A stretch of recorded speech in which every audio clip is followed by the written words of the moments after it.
everyone. Welcome to the Love and the Lamb podcast. If you're a regular listener of the show, first off, thank you very much for tuning in. But that means that you're a vet and you know that this is typically not how I start my shows. That's because we had a little bit of a technical difficulty to start the show. It happens. So in the upcoming show with Jon Lampley, you're just going to miss about a minute and a half of the intro and just an initial conversation. So that there's no confusion about it, just want to be able to do it. But to make it up for you, I got my dog Benson here, who I'm very bribing with some peanut butter on a little butter knife here. He's a very good boy. But I want to introduce my boy Jon Lampley. He's a musician, a phenomenal trumpet player, the best trumpet player that I know besides Louis Armstrong. I don't know a lot of trumpet players, but Jon is one of them. So he's in a camp of at least one of two. But Jon also plays in the band O.A.R, one of my absolute favorite bands. You can also see him daily in the band for The Late Show with Stephen Colbert on CBS. You can see him there as well. He's also a very, very proud Buckeye, Ohio State alumni, and he's also overall good guy and from Northeast Ohio, from the Akron area too. So I hope you enjoy this episode with Jon Lampley. Cheers, everyone. Also, if you're following along, make sure that you follow, like, the whole deal, subscribe, wherever you may be. Thank you so much for tuning in, and I hope you enjoy Mr. Jon freaking Lampley. As a trumpet player, as an artist, I'm fortunate to get to collaborate with a lot of different people. So I've worked on a lot of other people's records. There's a band called Lawrence that I work with a lot. There's a band called Lake Street Dive that I've been able to record with and tour with. I was lucky enough to play some trumpet for a Super Bowl commercial that came out. That was really fun. Dude, I saw that. How did that come to be? That was awesome. Man, that was so wild to see that. Yeah. So I've developed a relationship with a producer that kind of works in that world of producing music for various commercials. And I got a call and they're like, hey, we know you play sousaphone and trumpet. There's a thing coming down the pipe. We can't tell you exactly what it is. All we can tell you that it may end up being a Super Bowl commercial. Are you down and available to record some trumpet stuff? And I'm like, yes. So, it worked out. And this is kind of, this room is the studio that I record a lot of the music that I make in. So sure. Yeah, just kind of banged it out in here. And then watching the game and seeing that commercial with Nerds and Shabuzi, I was like, that's really crazy. Dude, that was awesome. I say next year, screw Kendrick Lamar. Let's get Jon Lampley doing the halftime show. Let's up the ante a little bit, my man. Hey, I'm a big fan. He did an amazing job. Yeah, if the NFL comes calling, I'll throw it together. I love it, dude. That's awesome. Dude, so, in these podcasts, you have the intro that I did. You kind of talk about everything what you do. But, in your own words, describe, like, who you are. Who is Jon Lampley? Jon Lampley is just a kid from Akron at heart. I'm somebody who is very grateful about where I come from. I'm somebody that loves not just music. I'm very blessed and fortunate to make music for a living, but I love connecting with people. And everything that I have done in my life, professionally, personally, I feel like kind of the through line goal of everything has been to connect with people, with the people on stage that I'm lucky enough to play with, or in studios that I'm lucky enough to collaborate with, or, to the audiences that I get to make music in front of and for. It's never just been about, being a great musician or, later in my career, being a great songwriter or whatever. It's about connecting with people. So sure. At the heart of who I am, I'm somebody who chooses to stay optimistic and grateful. And I try to let those things be kind of the core tenets of what guides my life. And I'm somebody that is in love with music, but more in love with utilizing music as a vehicle to connect with people. Yeah. And all of that said, I am likely the biggest Ohio State, not just fan, but just person that most people will ever meet. And by the end of this podcast, if you're listening, you will understand why I say that. I love it, man, dude. And congratulations on all your success. I saw immediately, Ohio Against the World shirt. You were like, dude, I went to Homage and just bought everything after they won. Immediately. Dude, greatest title run in college football history. You can't tell me any different. Yeah. Can't tell me any different. I mean, because of your career, you know, it's brought you away from Akron, but, you know, you can take the kid out of Akron, but you can't take the Akron out of the kid. You know, tell me about growing up in Akron. How did that shape you?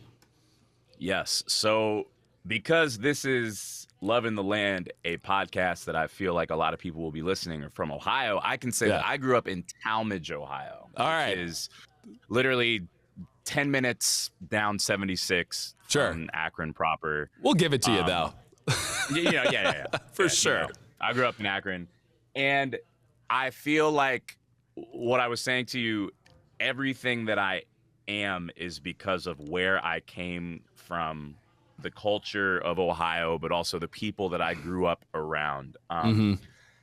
My introduction to music was kind of two things. First and foremost, I grew up in a family that was rooted in the gospel church. So, before I could walk or talk, my subconscious was taking in my mom singing church songs around the house, or my aunts and uncles singing at church, my cousins playing all the instruments at church, and the type of church where it was, the music was very soulful, very charismatic. People were up, shouting, clapping, dancing around. And so from like being a baby through, growing up and getting into music, like that was the music and the culture that I was immersed in. And particularly in Northeast Ohio, the gospel tradition and the tradition of preachers and singers and musicians is very, very heavy. There are a lot of incredible musicians that come out of, the church that I grew up at, First Apostolic Faith Church in Akron, the surrounding churches, a lot of churches in Cleveland. It's like people that, will never be famous, but who are on par with some of the most legendary musicians in the world playing on Sunday every week. So that was kind of like the primary foundation of, my music, my introduction to music, but also kind of my just life personality thing. And then the other side of it was, growing up in Talmadge, 5th grade, I started in school band where, the high school band director comes to the elementary school and he's like, all right, we got trumpet, we got flute, we got trombone, we got saxophone. Everybody gets to play all of it. And then you pick your favorite one. I couldn't get a note out of either of the woodwinds, couldn't play saxophone, couldn't figure out the flute. Trombone, I was like, okay, this is cool. But the trumpet was the one that came the most naturally. It was like I was able to get a sound out. It was like a clear tone. Came home. My mom was like, oh, yeah, like trumpet's in the Bible. Like, you should play that one. I was like, yeah, I feel good about that. Yeah, absolutely. And so, right. And so 5th grade, you take band class, you learn the basic scales. And as soon as I got home, like a couple years went by. And as soon as I could like play the instrument, knew a few more scales, mom and dad had saw a couple band concerts. My mom was like, all right, you're going to take your trumpet and you're going to start playing at church. Yeah. And so I was literally, I remember I was like in 7th grade. I remember the first time I rolled up to the musician's corner with my trumpet, didn't say anything, just took it out. And I was like, well, and everybody was over there kind of looking at me. They were like, well, okay. And again, like the type of church I grew up in, there was no sheet music. There was no like, all right, now we're playing this. It was literally just like, all right, I'm going to sit here and listen and just figure out what to play. And like, oh, this song is in a key that I don't know yet. I'm just going to use my ears and figure it out. And so basically from 7th grade until, I graduated from high school, that was my musical experience where it was like every Sunday at church, playing, kind of learning that way. But then also like school band, learning how to read music, learning how to play, concert band stuff, jazz band stuff. And then the other side of it is I grew up when I was in 5th grade, and this is non-music related, but kind of like one of the signature things about like the time specifically that I was coming up in Akron. Yeah. I grew up playing basketball. A lot of music people don't know that, whereas like that was kind of like one of my first loves. I was playing, 5th grade. My dad got me into it. I was playing AAU all through middle school, like year round. But when I was in 5th grade, LeBron was a freshman. Oh, yeah, dude. And I'll never forget my dad being like, it was like a Tuesday night. He's like, hey, come with me. We're going to Akron, St. Vincent, St. Mary. We're going to go watch this kid. We go, and this was just before the hype blew up. And I remember like the games were at the high school still. Sure. And there were, it was like there were a lot of people there, but it wasn't like packed. Yeah. Me and my dad were sitting literally on the front bleacher watching this 15-year-old kid do things that was like what? Yeah. And I remember in 5th grade even just being like, who is this? And then the next year, all their games were moved to Akron University, 5,000 people every time. And part of my trajectory of growing up and being a 5th grader through a 9th grader was literally like following LeBron's whole thing. And you want to talk about like somebody who was, inside of myself, I've always wanted to do a lot, wanted to do big things. Early on, I didn't exactly know what that would be. But then watching somebody like LeBron do what he was doing from a very young age, up close and personal, that was something that was so inspiring to me. And so I think kind of beneath the surface, pushed me to kind of be like, look, no matter what you're doing, go be great at it. And don't believe that just because you're growing up in this really small place that you can't go do anything that anybody else is doing. Yeah. So that was also kind of like a very signature part of my upbringing in Akron, was growing up in Akron at the time that all of that was happening. Yeah. So yeah, extremely grateful for my experience growing up, for my family, for the musicians that I grew up around, for Mr. Lenzo, my middle school, high school band director, Mrs. Lewis, my middle school band director. All of that has shaped me into who I am today. Last thing I'll say about coming up in Talmadge Middle School and Talmadge High School, that was also where I started playing the sousaphone. Okay. Because when I was a kid, my dad, I went to my first Ohio State football game when I was like probably 6 years old. I remember it was like Ohio State, Notre Dame. Eddie George went off for like 200 yards or whatever. It's like a famous Ohio State game. There are pictures of it. That was like the first game I went to. Hooked ever since, totally diehard, and obsessed with the football culture, obsessed with the tradition, but like specifically obsessed with the marching band. Yeah. And I was like, as a little kid, I saw Script Ohio. I was like, I'm going to dot the I. I want to do that. And so along with playing trumpet, once I got to middle school, I was like, hey, I want to figure out how to play the tuba. So when I get to college and I know that I'm going to go to Ohio State, I can be in a band and do that. And so that was also where, the whole sousaphone thing started, was like middle school band, all of that. So again, like Akron, truly the basis of like my whole situation. Dude, but you achieved that too. How many times you dotted the I more than once, right? Man, I was the 4 years that I got to spend in the Ohio State University marching band, it was one of the most incredible periods of my life. But yeah, my senior year, I was fortunate enough to get to dot the I 3 times. Wow. It was very surreal. So the first time, every year the marching band will play at either a Cincinnati Bengals game or a Cleveland Browns game. Mm-hmm. And the Bengals play the Bills. And I got to we do like double Script Ohio, and I got to be one of the iDotters for that. So it was in where the Bengals play. Yeah, that was really cool. I remember like we were on the sideline getting ready to go onto the field and walking by NFL players, because like at this point it's like I'd seen the Ohio State players up close, personal, like for 4 years, and it's like, dude, these guys are great. And then you see an NFL sideline, and you're like, these dudes are men. It's whatever happens after the draft, it's like a different thing. But yeah, that was the first time, and then the second time was the one that was most memorable to me. Was the time I got to do it in the shoe. It was the last home game of that season, 2011. We played Penn State. It was also the last home game of the longtime band director, Dr. John Woods, who has passed on. But I mean, he had been the director of that band for, I think, over 3 decades at that point. And basically, it was announced that we would do 2 Script Ohios that day. The pregame one was the one that I got to do, where, that was the one pregame, Script Ohio, dot the I in the shoe, memorable. There's a picture of it back there. Sure. But then at halftime, we did Script Ohio again, and Dr. Woods had the honor of dotting the I, and myself and the drum major both got to like shake his hand and escort him to the spot. And that's something that is like one of the most memorable moments of my life, was just to get to be a part of that day. Very special. And then the third one, we played in the Gator Bowl that year, and we played Florida, and we got to It was, so my senior year was 2011. It was the year that Luke Fickell was the head coach. It was like right in between the Tressel era and the Urban Meyer era. That's like a weird time of Ohio State football. Yeah. Oh yeah. It was like, we had this like glorious era, and it's even the tail end of the Tressel era, which was when I was in school, was awesome. Terrell Pryor, Cam Hayward, like it was like really fun football.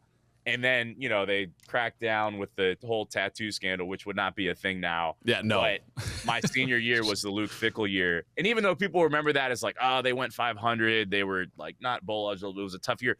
There were a lot of really great moments. That was Braxton Miller's freshman year. Most memorably, Wisconsin came to the Shoe. It was a night game, and they had an opportunity. If they won this game, they had an opportunity to potentially climb the ranks and get to the national championship. Russell Wilson was the quarterback. Yeah. And dude, Braxton Miller in like fourth quarter, like the minute left in the game, just throws a Hail Mary, and freaking Devin Smith catches it in the end zone. That was like one of the greatest moments of my life to this day. Never forget it. So, never forget it. I mean, obviously, huge Ohio State fan. You know, tell me about. So it sounded like, you know, kind of going back a little bit. I mean, this was your dream, is to always want to be, you know, at Ohio State, be in the marching band. You know, was for a lot of, you know, kids, it's either, you know, they want to do the sports dream, you know, it was being in the marching band dream. What was, you know, being like in middle school, high school, were you thinking past that at all, of being like, I want to take this, you know, playing trumpet, being a musician into my career? Or were you like, when you get to Ohio State, you're like, I've done it, man, you know, because that's like a weird thought for like a high schooler or, you know, young college person. That is a great question, and my answer specifically to the question is no, I was not thinking past that. Yeah. I was almost not. Going into high school, going into my senior year of high school, my mom was very frustrated because I had good grades. I was very involved in a lot of things. I had, you know, the classic high school resume where she was like, yo, like if you want to apply to an Ivy League school, you could probably get scholarship money. You could go be a doctor, lawyer, get into politics, whatever you want to do. And I was like, I want to go to Ohio State. I want to be in the band. I want to dot the I. Those were the only things that were like, those are the three things that I know I want to do. I didn't know what my major was going to be. I loved music, but again, coming from a small town, there was very few people were like, yo, you should go make a life out of music. They were like, this is cool. This is something you can do, but like, you're really bright. You could go be whatever you want. And in a small town, it's like, you know, go be a doctor, go be a lawyer, go be a, you know, get into politics, or, you know, things that are like kind of stereotypically successful and safe financially. And for me, I didn't know what I wanted to do. So when I got to school, it was like, I mean, I only applied to Ohio State. I got in. I made the marching band my freshman year. It's a very rigorous tryout. And so that was like all I was really thinking about. And my major was psychology and pre-medicine. So I was like, okay, I'll maybe go be like a doctor, because that way I can still like connect with people, and, you know, I'll be in the marching band and figure out music. And basically over the course of my freshman year, I lived in a dorm with a lot of arts majors, music majors, dance majors, visual arts majors, designers. And so like, you know, I'd get up and go to my, you know, chem and algebra classes. But when I'd be in the dorms, I was surrounded by people who were going to school studying creativity. And I looked around and I was like, man, this is really inspiring. And I feel like that is the direction where I feel not only I want my life to go, but like where I'm being pulled. Yeah. You know, and so being surrounded by a lot of those people, by the end of that year, I was like, you know what? Music is the thing that has always come most naturally to me. My connection with people, I knew that my life would have to do with connecting with people. And I just recognized that music is the vehicle through which I'm able to do that most effectively, most prolifically. So I was like, you know what? I'm going to study this. I'm going to pick up the trumpet and I'm going to really figure it out. And I'm going to switch gears. And so I started studying music at Ohio State. And my parents were both like, oh my God, you're going to like throw your life away. And what year was this in?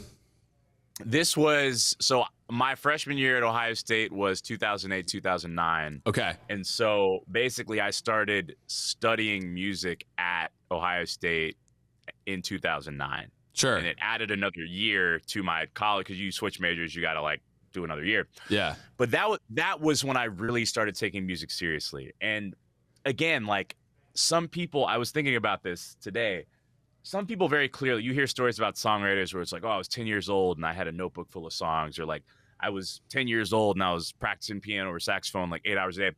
That wasn't me. I was, I played music coming up all the time at church and band. I was in a garage band where I played drums with one of my best friends in middle school, but I wasn't necessarily like a songwriter from an early age. You like Mark Roberge, you think about Mark from O.A.R. I was like, dude was writing songs from when he was in 5th grade, 6th grade. He wrote some of the most famous songs of the band when he was in high school. It's unbelievable. He was in high school. Yeah. It's like he there are artists like that where like it's just writing has been a part of them forever. And for me, they knew what they were going to do. For me, it took kind of getting to college, being surrounded by it, and really being surrounded by people that were saying, hey, man, you can do this. You should do this for a living, to help me decide, okay, this is what I'm going to do. And once that decision was made, once the switch flipped, it was like, 6-7 hours a day playing trumpet. Sure. Just totally dedicated to figuring out the craft in college. And I was very lucky to be surrounded by a lot of amazing people. This was also the time where I met Dan and Chris, founders of the band Huntertones. Yeah. Like, we met at Ohio State. So that was really when it started for me, beginning of my experience at Ohio State, when I was like, okay, I don't necessarily know where this journey is going to go, but this is the journey I'm going to take. And then things started to happen from there. Yeah. So, but you're talking, you came in, you were in psychology, pre-med, safe careers, safe options that no one would scoff at you for doing this, especially if you had a passion for it. But, you had that deep down, but you're going into a very unknown field of, obviously what you're going to be doing, but there's no set, when you go into pre-med, it's, do you go to pre-med, you apply to be a doctor and things like that. And there's a plan. With being a musician, there's really no roadmap. So, I mean, not only did it take the passion to do it, but it also took the stones to, want to go and do that. What was going through your head to make that decision? Because I think a lot of people, if they were being honest, came to that fork in the road of their life of going safe or going with passion. And, how did you struggle with it at all? Or, it sounded like obviously you did, but once you kind of found it, you were all in. Yeah.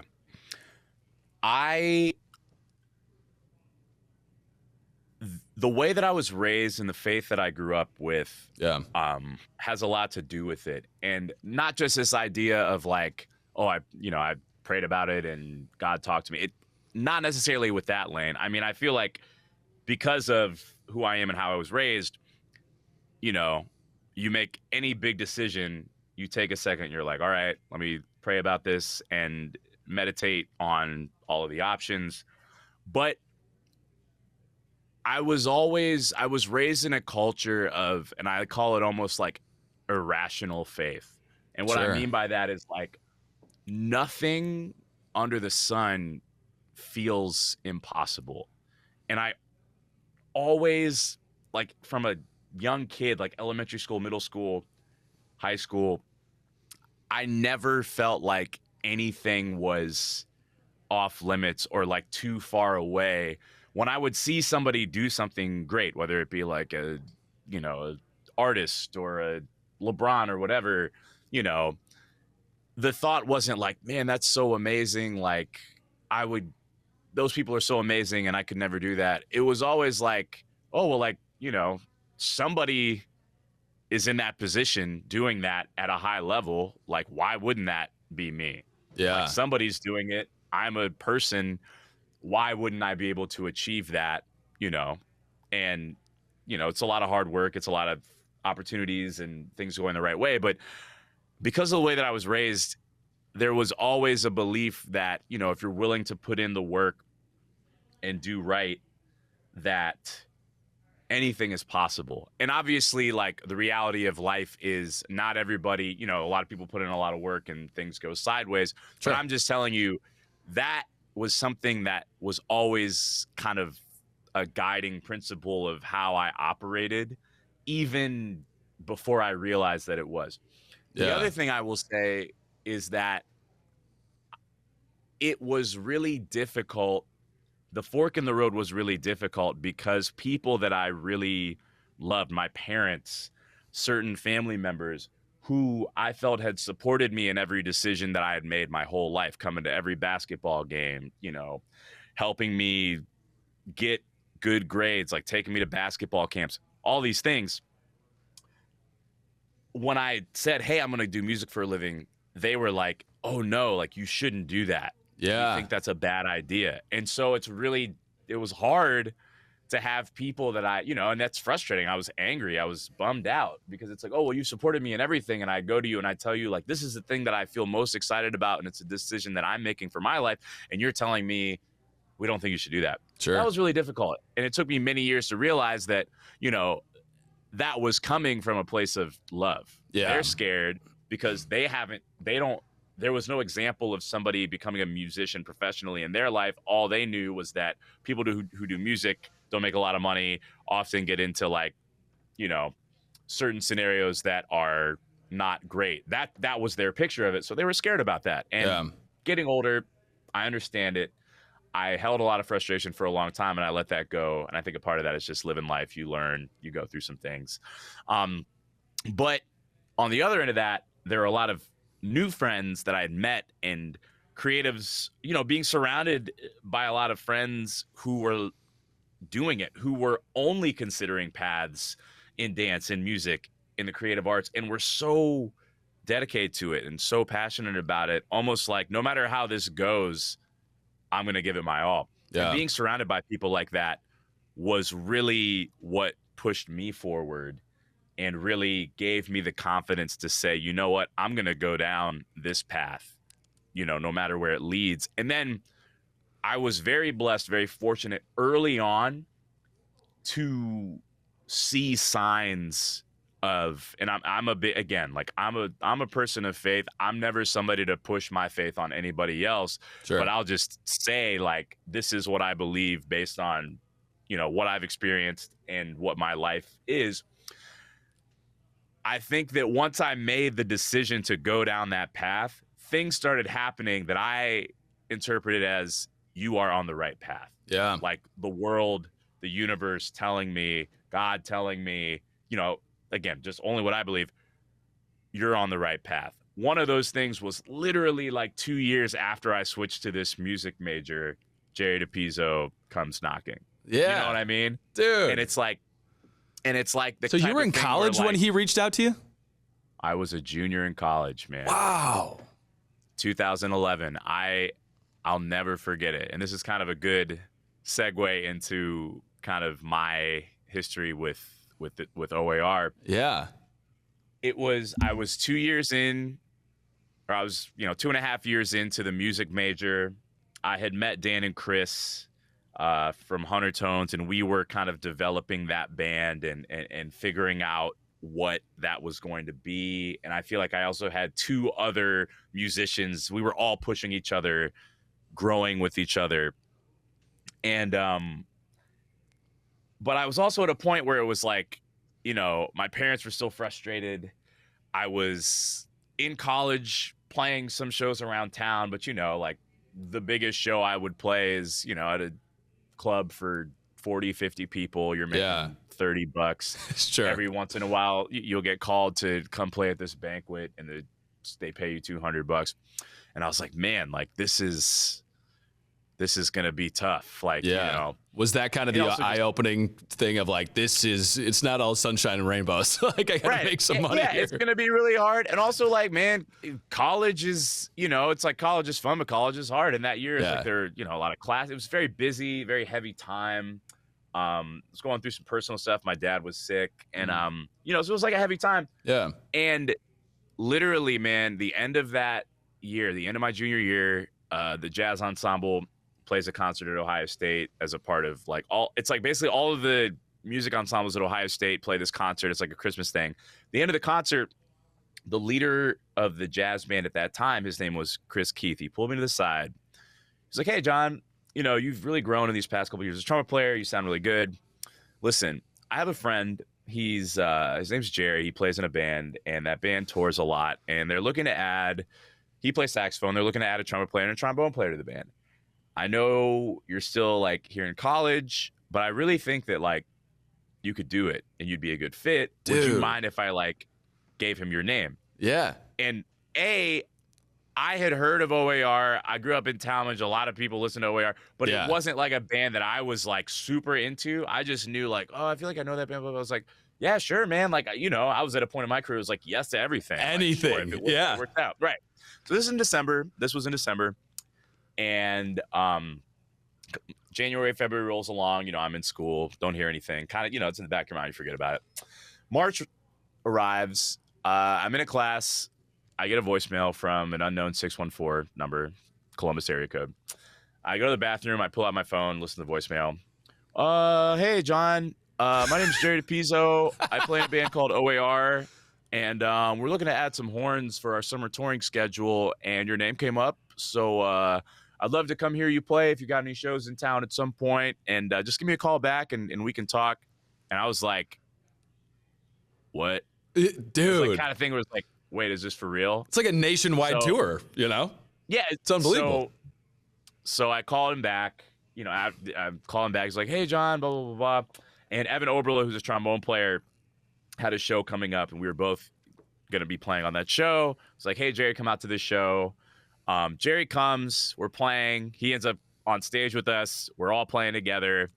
And again, like I'm like a junior, and it's like seeing this guy play. I was like, wow, this is amazing. Yeah. And he was like, look, felt great. You guys sound great. O.A.R.'s got a show coming up in Columbus in April. We'd love to have you guys up for 3 or 4 songs.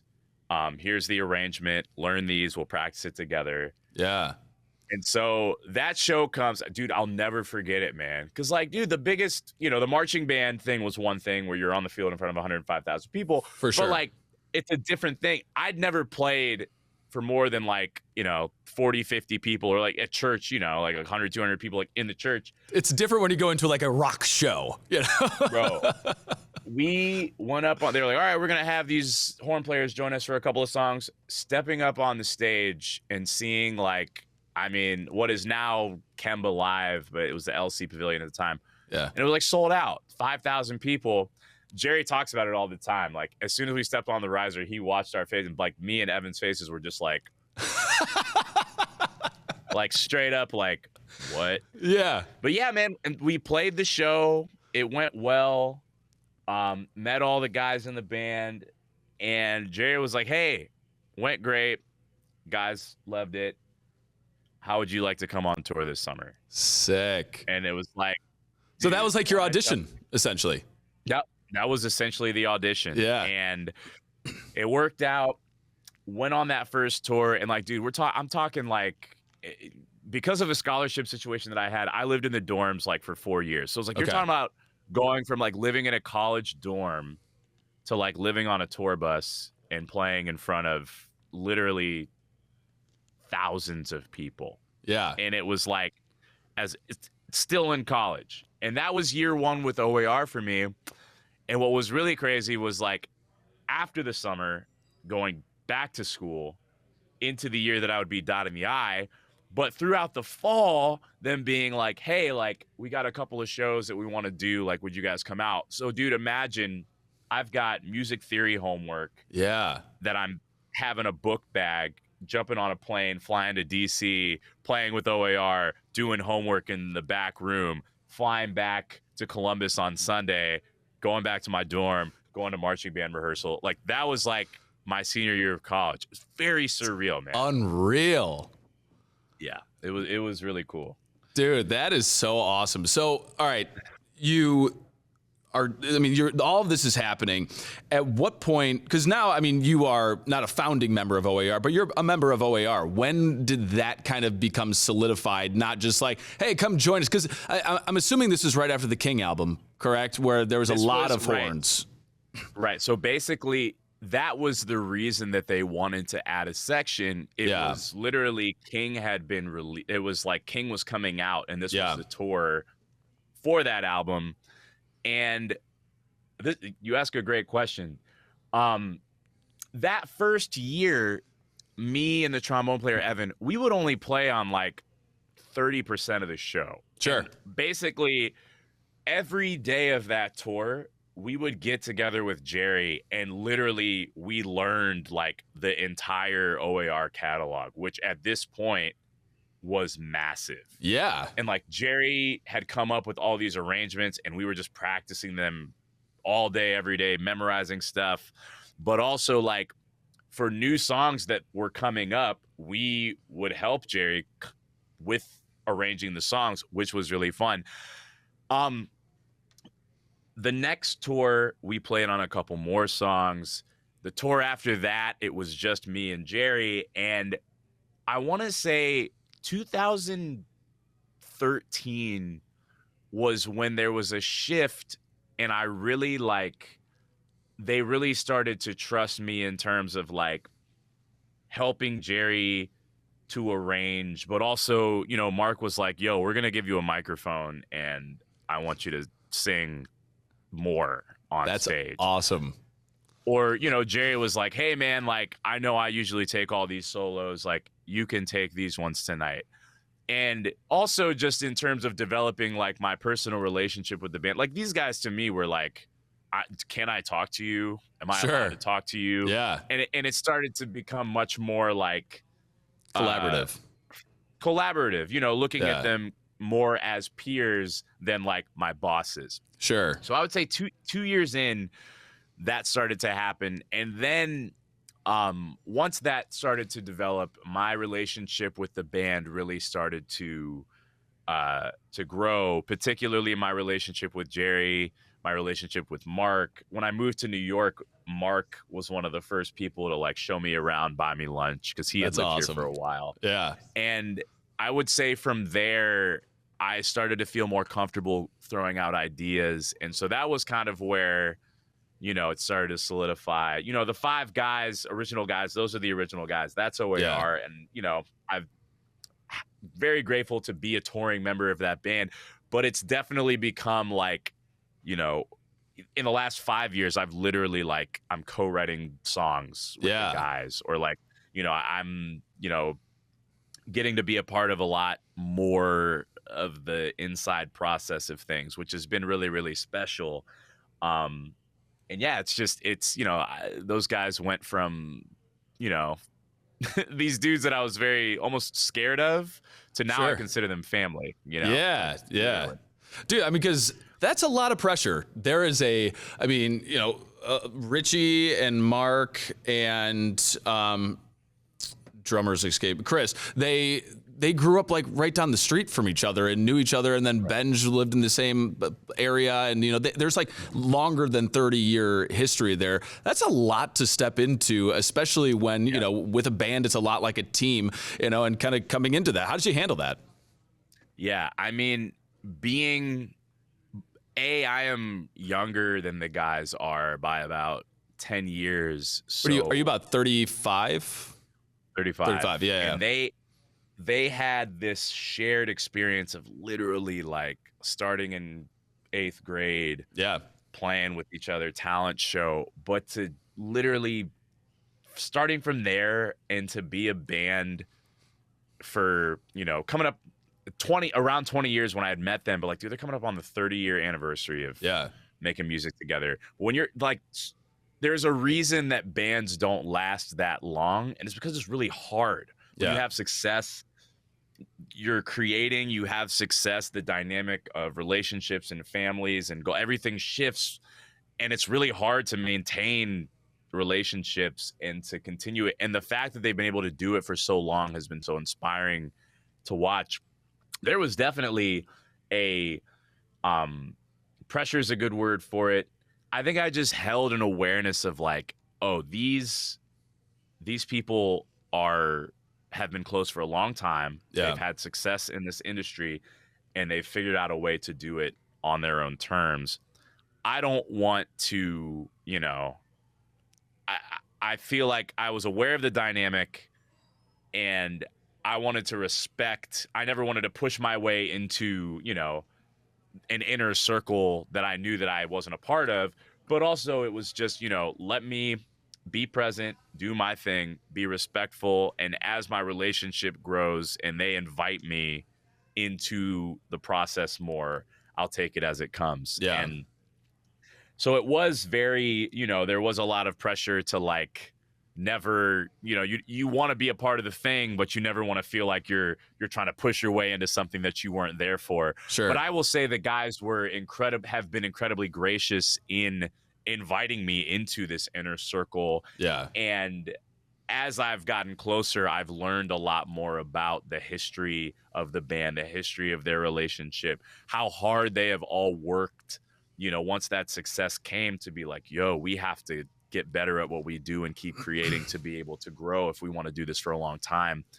And again, nothing but love and respect for everybody in that band, everybody in the organization.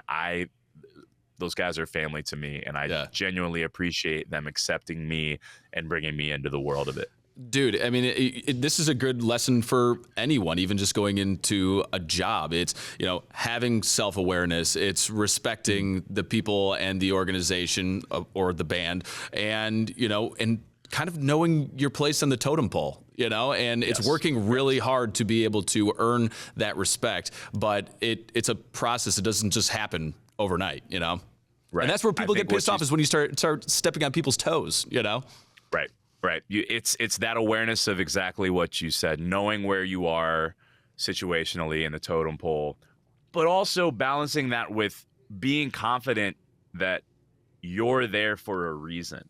Yeah. And even though I was, a 21-year-old kid still figuring out the instrument, it's like I had to, really believe that you're here for a reason, and, always grow, always learn, but don't be afraid to bring you to the table. Yeah. Because ultimately, that's why you are in the situation. And the way that you are going to continue to grow and gain respect in the totem pole is to continue to bring your fullest self, your fullest creativity. In my case, the way that I play, the way that I am on stage, very animated. You've seen it. Yeah.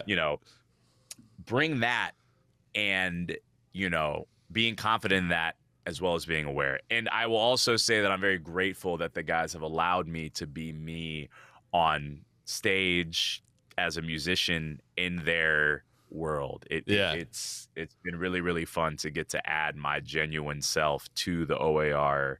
thing, Dude, so I went to a lot of O.A.R. concerts in high school. I was a fan. We went up to Summerfest every summer as, high schoolers, and, a little bit through college. But there was probably like a 5-year period where I didn't see them because I was either in Iowa or I would spend a summer in Florida and just didn't get the opportunity to be able to see them. So I think the first time that I had seen them again since probably 2014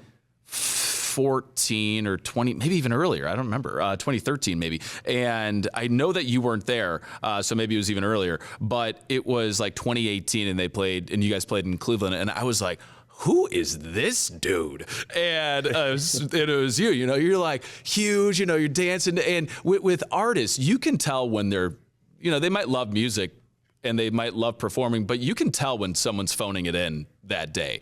And I think going to the show is something that, you want to see the artist having fun.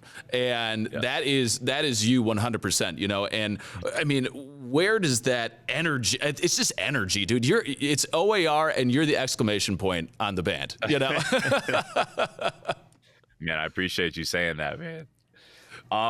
Man, for me, it's like, I said this at the beginning, my whole life is rooted in gratitude. I can't believe that I get to do what I get to do, man. Yeah. It's like I fell in love with music, and I get to do that for a living, but at the highest level. I get to tour with a band and play in front of thousands of people, and there are moments where they're literally like, hey, do your thing, take the trumpet and go do what you do. Yeah. And it's like, I can't help but be the way that I am on stage, because every time I get to do it, it's like, nobody gets to do this, man. Like, nobody gets this life is one in a million. And so every time you get on stage, celebrate that, give it 110%. And also, that's just how I feel, man.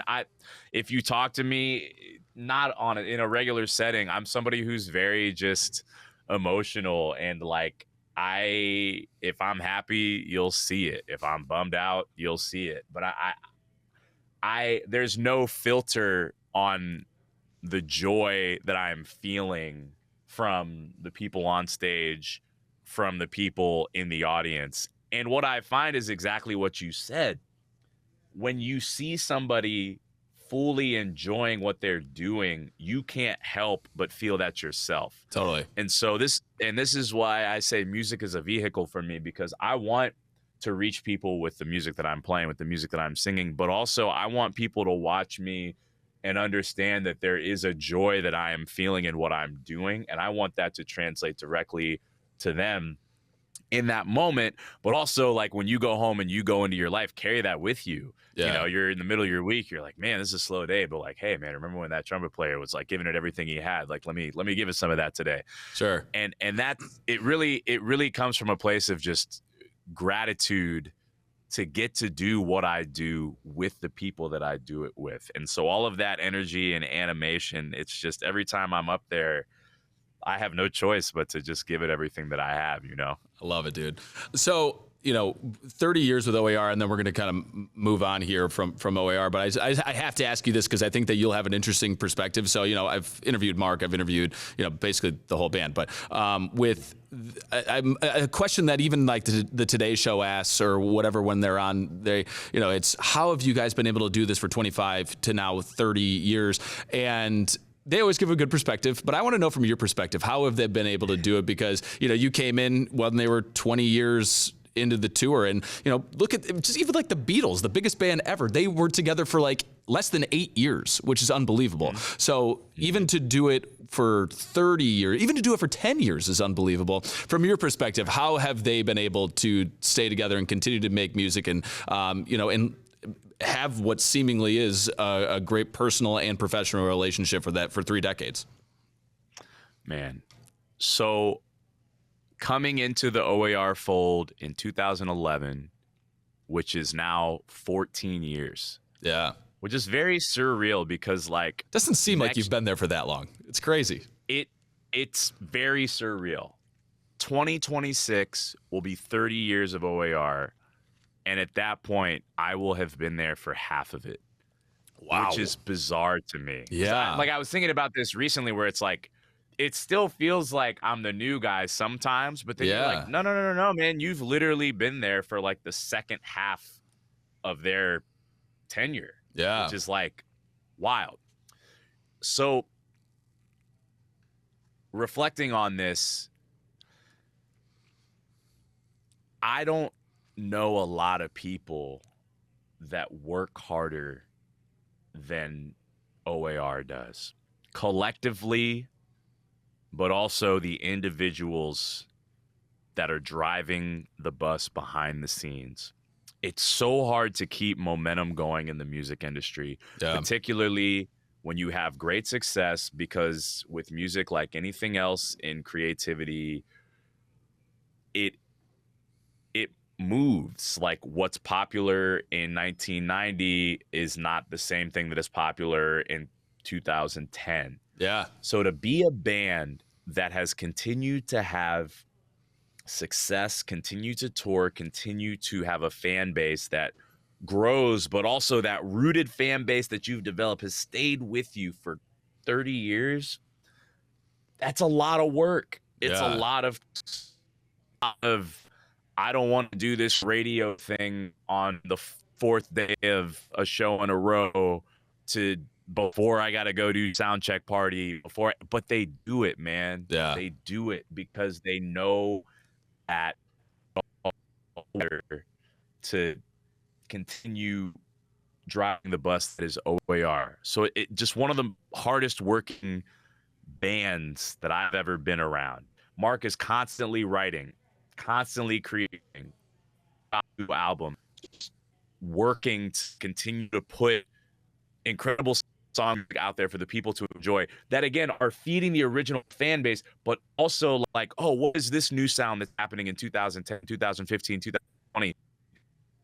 That into what we're doing. Yeah. Just the willingness to grow with what is happening in the music industry while still staying true to the bones of what O.A.R.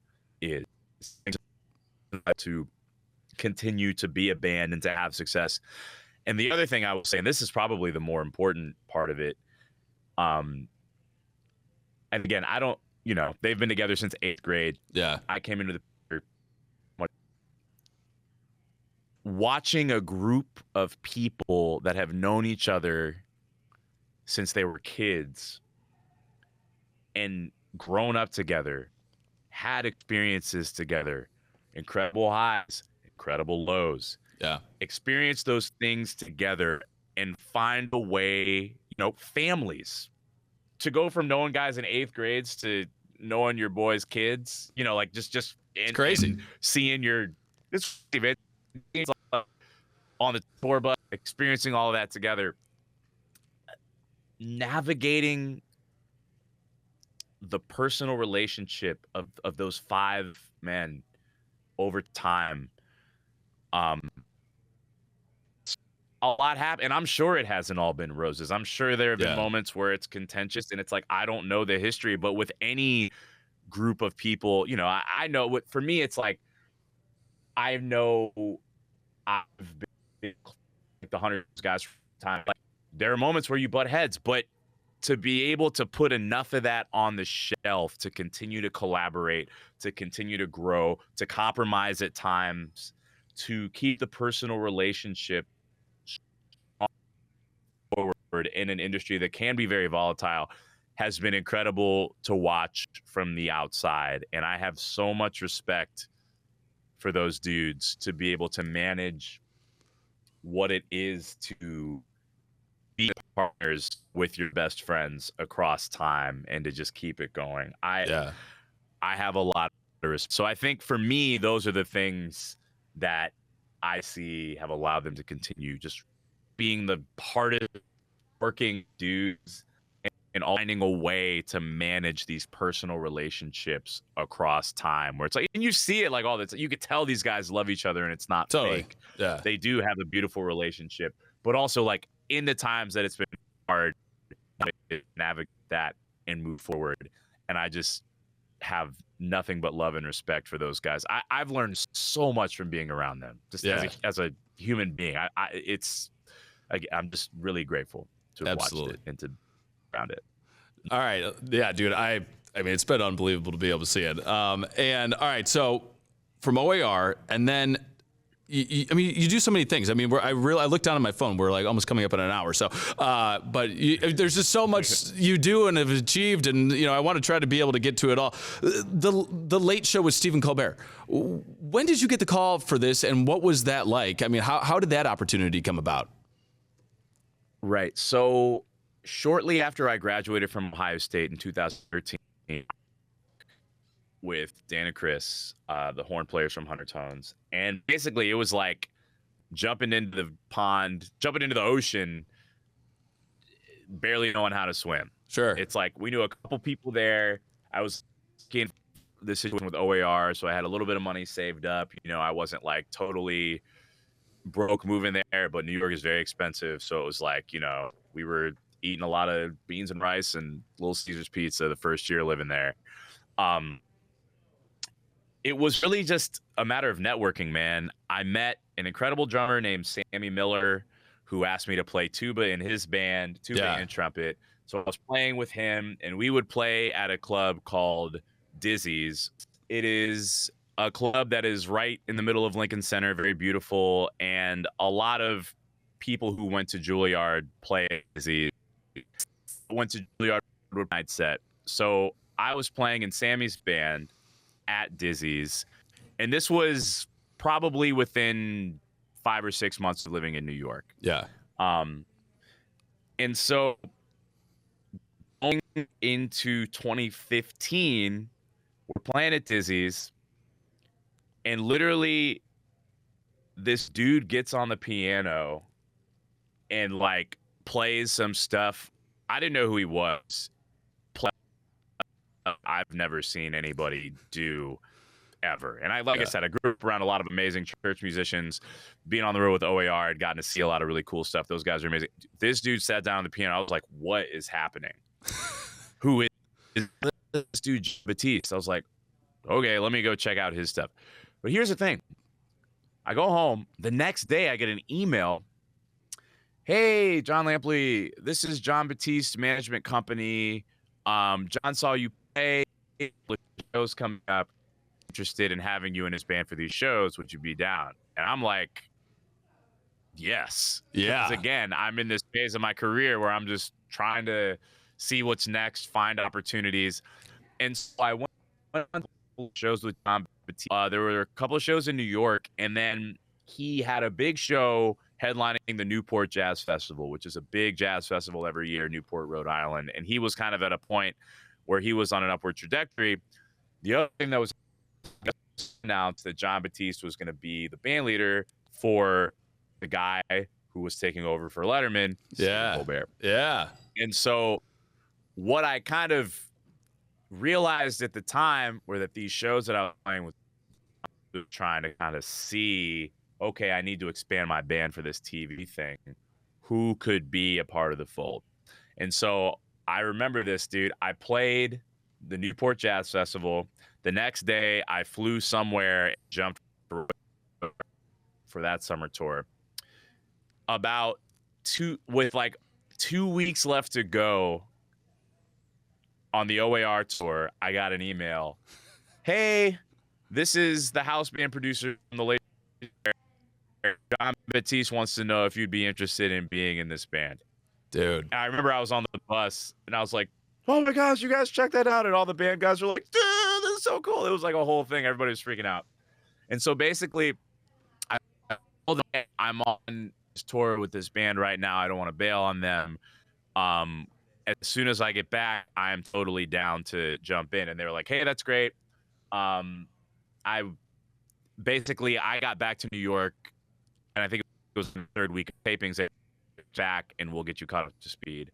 And so, yeah, my first show with Jon Batiste in the Late Show Band was like 2 or 3 weeks into the first season of that show. And from there, it just kept, can you come for 2 weeks? Hey, can you come for the 2 weeks? Hey, are you free for the next month?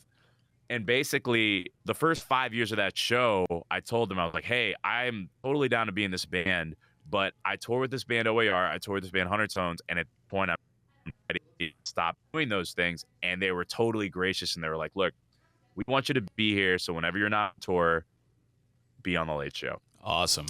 And so basically the front half of my life living in New York was like, on the year playing the Late Show. I will tell you, man,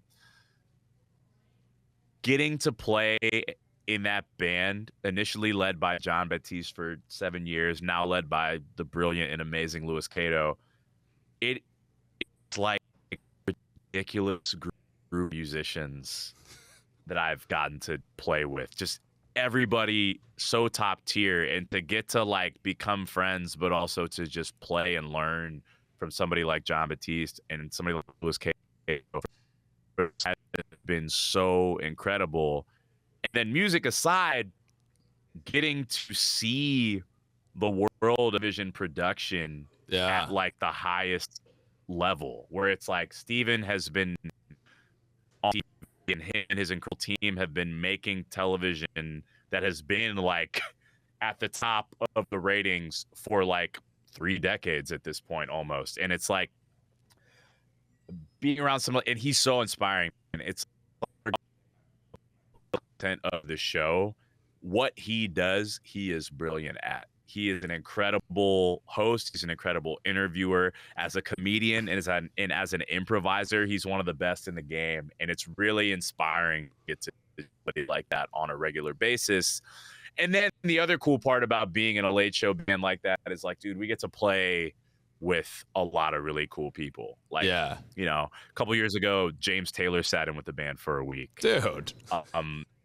Play with Stevie Wonder, we got Simon, got to play with Billy Joel, and it's like very surreal that, you know, part of my life in the past 5 years has been not only getting to play with the band that I get to play with, but just like randomly, hey, Saints, Walsh is going to sit in with us today. Just like legends of music, just like sitting next to you, like asking you how your day is going. And it's like, dang, bro. This is my life. Yeah. This is my gratitude, bro. Just incredible, man. Dude, I mean, just kind of taken from what we're coming up, I think even a little over an hour, but like what I've taken from what from our whole conversation, we've kind of gone through all of it. It's when you are supposed to be in the situation and take not only the decision to follow your gut, follow your passion, but also really dedicate yourself to it. Because I mean, you could choose something, if say I love cooking, but if I don't go into it hardcore, then nothing's going to happen. But, you went into music, you chose music, it was, like what we were talking about, it took big stones to be able to do it. But not only does it take stones to do it, but it also takes the work ethic to then go after it. But once you've done that, all of these doors have just continued to open up for you that for most people would be a dream. And I think a lot of people watching this might be like, yeah, I mean, like he's like an anomaly because so many things just kind of happened. But it's putting yourself in that situation initially to make it happen. Man, yes, I think I have been very grateful. I've been very blessed to have a lot of opportunities themselves. And I've been in a position that I've been able to walk through doors, and I feel very grateful for that. And I am aware that the types of opportunities and the timing of them have been incredible, very much so. But I do believe that a big part of that is, as you said, realizing I'm passionate about something, pursuing it with everything that I have, but also being very aware types of people and the types of decisions that I'm making. It's almost as if like you're moving through life, there are multiple doors and you could take any of them, but if you're really paying attention, the signs that will point you towards the next step. And I feel like I have always tried to be aware of the people and the situations. Not only just like I want to be around the best, I want to be operating level, but also the intention of what they're doing is rooted in joy, is rooted in positivity, is rooted in uplifting the people around them. And I feel like because I've gravitated towards those types of situations as well, the doors present themselves, the ones to walk through have made themselves clear. And it's just a matter of also continuing to want to get better. You reach a new mountain and you think, hey, I'm good. I can, like, this is amazing. I'm thankful to be here. But also, now that I'm here, how can I continue to grow? How can I continue to learn? Because whatever the next thing that's coming is going to require you to grow, always be continuing to be willing to learn. Yeah. And once again, man, I will say that it's like so much of where I am going and where I am headed, I owe to where I come from. Growing up in Ohio, people, at least the people I came up around and a lot of the people that I've met in my time living there, not only are they people who work really, really good, but also don't forget how to be kind. Don't forget how to be respectful. Don't forget how to acknowledge where you are and just keep those people close to you when you are moving forward, when good things are happening for you. Yeah, dude, I love it. You just came out with solo album, Night Service. I mean, what you were talking about? I mean, what's next for you? What are kind of your dreams? Where can we see you in 10 years? Yeah, so like I said, I've been very fortunate to work with a lot of different bands, and I'm at a point in my career, in my life, where I'm really kind of diving into my own music. Yeah. I'm the next iteration of my own music that will be more of like a studio album, kind of like a soul pop type thing. I'm working on the next iteration of Night Service, still exploring kind of like the jazz gospel soul thing. And catch me at night on Colbert. I'm going to be shows. But really for me in the next couple of years, I'm working to kind of continue to create my own presence as an artist. So in tandem with all of the things that I'm doing, people will be able to check out, the Jon Lampley thing and really understand where I'm coming from and what I have to say as a musician, as an artist. And I hope people are I love it, dude. That's awesome, man. And dude, we're all cheering for you, and it's been so much fun to be able to sit down and talk with you, dude. Thank you so much for being so generous with your time and your story and everything. Any final things from me? Do you have any questions for me? I've been asking you questions this whole time. What do you got? Man, Austin, thank you for having me. I really, really appreciate it. The question that I have for you is this. Are the Clears going to go the distance in the playoffs this year? I'm not even going to say, will they win the final? I'm saying, do they have what it takes to get to the finals this year? Can they get it done? Dude, they have what it takes. They got not only the camaraderie, but made some great moves over the past, last 2 weeks or whatever it is. So, dude, they got it. We got a great new coach. Kenny's been phenomenal. Donovan's been killing it. Mobley has taken the step that we've needed him to take this year. I'm going to say it. Cavaliers win, baby. Let's go. Finals. I'm just going to say it. Listen, speak it, man. You got to speak that thing out loud. I've developed this dual allegiance. I love the Knicks. Yeah. I love the Cavs. That's my forever. So, I'm rooting for both teams. Dude, I think DeAndre Hunter, I was it's good. They're winning. I think with him, they can beat the Celtics. We have the best five. We have the best starting lineup. 100%, 1 through 5. We have the best starting lineup in basketball. And no hands. Stay healthy. Keep the momentum going. I really think they can get to the finals this year, man. And I'm, again, I love the Knicks. I'm always rooting for the Knicks. Dude, if Cavs went to the finals, that would be all the way lit. And I'm going to find an excuse somehow to get back to Cleveland, and we're going to go to a game. I'm just saying it on the air right now. Sold. Yeah. Come back. We'll go to a game. And if it's in the summer, we'll go to a Guardians game, whatever it may be. But next time you're in Cleveland, I owe you dinner and a game. Dinner and a show, baby. Yeah. Dinner and a show. I'm in on that. All day, every day. Yes, sir.